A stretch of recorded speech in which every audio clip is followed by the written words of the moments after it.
Welcome to Economics in Easy Way, students. Today we will discuss income method. In the previous video, we have discussed value added method and our today's topic is income method.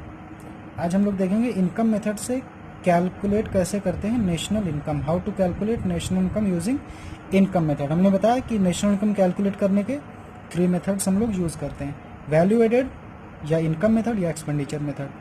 Answer जो आएगा वो सारे method से same आएगा. तो value added हम पिछले video में कवर कर चुके हैं. देखते हैं इनकम मेथड. तो इनकम मेथड क्या होता है, देखिए पहले इनकम मेथड को और क्या बोलते हैं, distributed share method. Distributed share method बोलते हैं, या और क्या बोलते हैं, factor payment method. Factor payment method भी बोलते हैं. ठीक है, ये इनकम मेथड को बोलते हैं. अब देखिए इनकम मेथड होता क्या है. According to this method national income is estimated in terms of factor payments. Factor payments means compensation of employees, rent, interest and profit to the owners of factors of production are added. मतलब income method में जितने भी incomes हैं, जितने भी factor incomes हैं, उन सारे फैक्टर इनकम्स को हम लोग ऐड करते हैं. उसके बाद नेशनल इनकम कैलकुलेट कर लेते हैं. तो इसमें एक चीज़ याद रखना है कि डायरेक्टली हमको नेशनल इनकम नहीं मिल जाता. इसमें जब सबको ऐड करेंगे तो हमको मिलेगा एनडीपी एफसी. जैसे हमने वैल्यू एडेड देखा था, तो वैल्यू एडेड में हमको क्या मिलता था, जीडीपी एमपी मिलता था. यहाँ पे हमको एनडीपी एफसी मिलेगा. और एनडीपी एफसी से हमको नेशनल इनकम कैसे कैलकुलेट करना है वो हम पहले ही बता चुके हैं. तो ये वीडियो इंपॉर्टेंट है क्योंकि जो एग्जाम में क्वेश्चन आता है वो इनकम मेथड और एक्सपेंडिचर मेथड पे ज़्यादा आता है. क्योंकि एग्जाम में क्वेश्चन आएगा तो उसमें स्पेसिफाई करेगा कि आपको नेशनल इनकम कैलकुलेट करना है इनकम मेथड से या एक्सपेंडिचर मेथड से या वैल्यू एडेड मेथड से. ऐसा नहीं कि आप अपनी मर्जी चलाएंगे, एग्जाम में बताएगा. ठीक है, तो इनकम मेथड इस पॉइंट ऑफ व्यू से बहुत इंपॉर्टेंट रहने वाला है. जो इस मेथड का 6 मार्क्स का क्वेश्चन फिक्स है कि आएगा ही. तो आइए देखते हैं इनकम मेथड कैसे आएगा.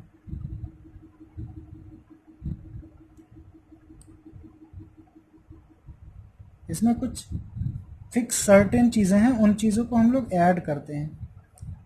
तो इनकम मेथड में क्या क्या होता है, number 1 compensation of employees. Compensation of employees. Compensation of employees का मतलब क्या है कि जो वेजेस या सैलरीज एम्प्लॉयड हैं, जो भी एम्प्लॉयज़ जो सैलरी पे काम करते हैं, जो लोग जॉब करते हैं या कुछ ऐसा काम करते हैं, तो उनको जो भी सैलरीज मिलती हैं. तो इसमें फर्दर टाइप्स होते हैं, wages and salaries in cash. यानी कि वेजेस या सैलरी कैश में मिले, और फिर wages and salary in kind.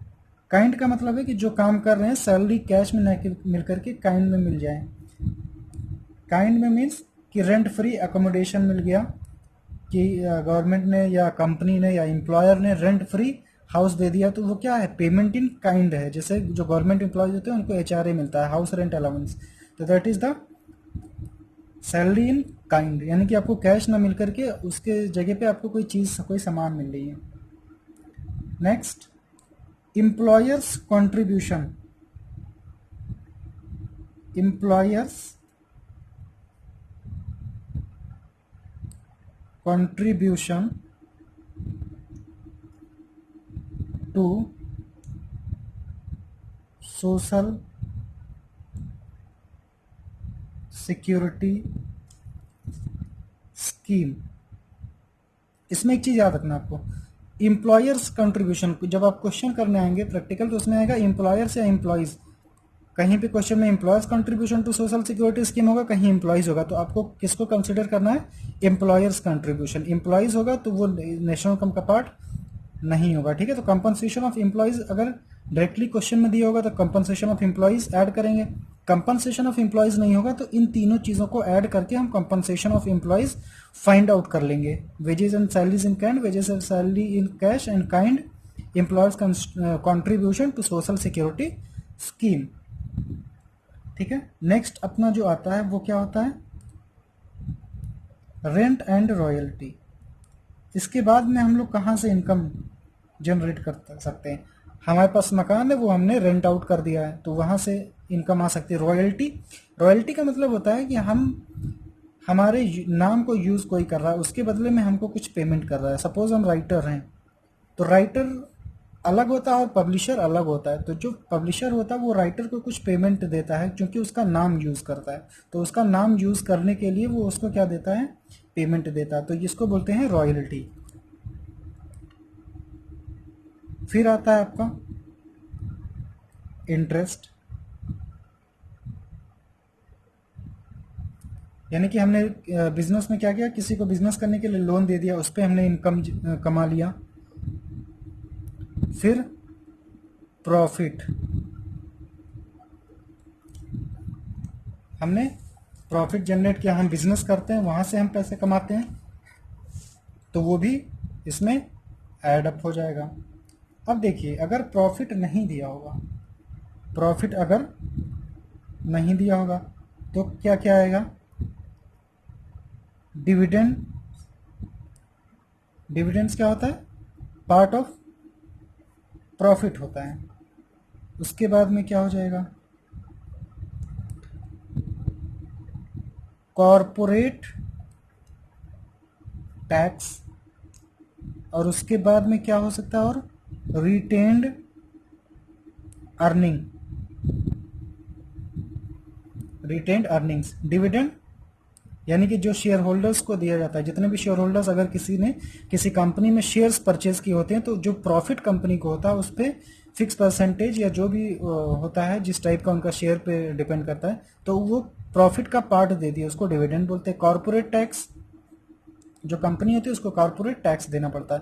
Retained earning, ये भी प्रॉफिट का पार्ट होता है जो कंपनी अपने पास रिटेन कर लेती है, यानी कि एज अ प्रॉफिट या डिविडेंड शेयर होल्डर्स को नहीं देती है, वो कंपनी अपने पास एज अ रिजर्व रखती है, तो उसको रिटेन्ड अर्निंग बोलते हैं। तो जहाँ पे हमको प्रॉफिट क्वेश्चन में नहीं पता चलेगा या प्रॉफिट नहीं गिवन होगा तो हम डिविडेंड, कॉर्पोरेट टैक्स और रिटेन्ड अर्निंग्स को ऐड करके प्रॉफिट फाइंड आउट कर लेंगे।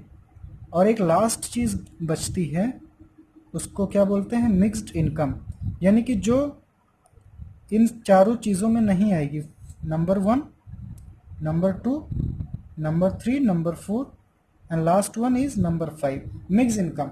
मिक्स इनकम क्या है, mix income is the income of the self employed persons using their own labor, land, capital, entrepreneurship in their household enterprises.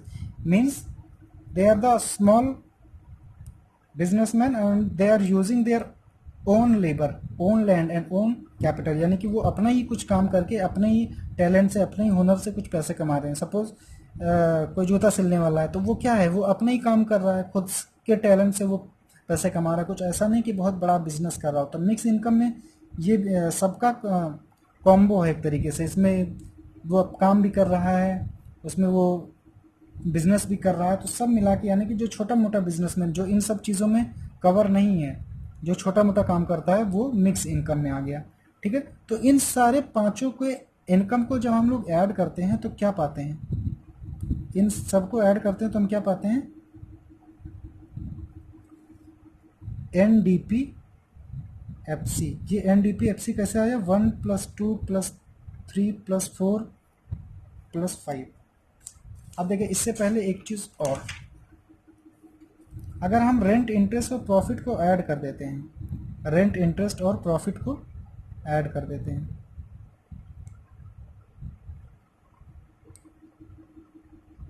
Rent को, interest को और profit को ऐड कर देते हैं, तो इसको बोलते हैं ऑपरेटिंग सरप्लस। तो ऑपरेटिंग सरप्लस कैसे आएगा, 2 + 3 + 4, यानी operating surplus is the addition of rent and royalty, interest and profit, यानी कि rent, royalty, interest and profit, इसको इन तीनों को ऐड करेंगे तो क्या मिलता है हमको, operating surplus. So operating surplus refers to income from property and entrepreneurship यानी कि जो income from property and entrepreneurship यानी कि जो बिजनेस से जो प्रॉफिट आया है उसको बोलते हैं ऑपरेटिंग सरप्लस। ठीक है, तो ये ऑपरेटिंग सरप्लस क्लियर है। It is the addition of rent and royalty, interest and profit, उसको बोलते हैं ऑपरेटिंग सरप्लस। तो अब आ जाते हैं इनकम मेथड से। तो इनकम मेथड क्लियर है, क्या क्या आएगा, compensation of employees, rent and royalty, interest, profit and mix income. इन 5 चीज़ों को जब हम ऐड कर देंगे, इन 5 चीज़ों को जब हम ऐड कर देंगे तो हमको क्या मिल जाएगा, NDP-FC। और हमको पता है कि NDP-FC से अगर नेशनल इनकम कैलकुलेट करना है, NNP-FC कैलकुलेट करना है, तो इसमें क्या कर देंगे, NFIA, net factor income from abroad. और NFIA कैसे आता है, NFIA कैसे आता है, फ्रॉम -2, यानी रिसीव माइनस पेड, जितना हमने इनकम रिसीव किया, जितना हमने इनकम पेड किया, तो NFIA ऐसे कैलकुलेट कर लेंगे। ठीक है, तो इसमें जो याद रखने वाली बात है कि इनकम मेथड में सारे इनकम्स को हम ऐड करके नेशनल इनकम कैलकुलेट करते हैं, बट नेशनल इनकम डायरेक्टली नहीं आता है। पहले हमको क्या मिलता है, डोमेस्टिक इनकम। NDP-FC को क्या बोलते हैं, इसको डोमेस्टिक इनकम भी बोलते हैं। और जब डोमेस्टिक इनकम हमको पता हो गया, जब डोमेस्टिक इनकम हमको पता हो गया तो हमको नेशनल इनकम पे पहुंचना है, तो उसमें NFIA यानी कि net factor income from abroad, यानी जितना पैसा बाहर से आया है, फॉरेन से इंडिया में आया, उसको भी जब ऐड कर देते हैं तो उसको बोलते हैं नेशनल इनकम। तो NDP-FC में NFIA को ऐड करेंगे, नेशनल इनकम पे पहुंच जाएंगे। तो ये हमारा आंसर फाइनल ये होगा, नेशनल इनकम।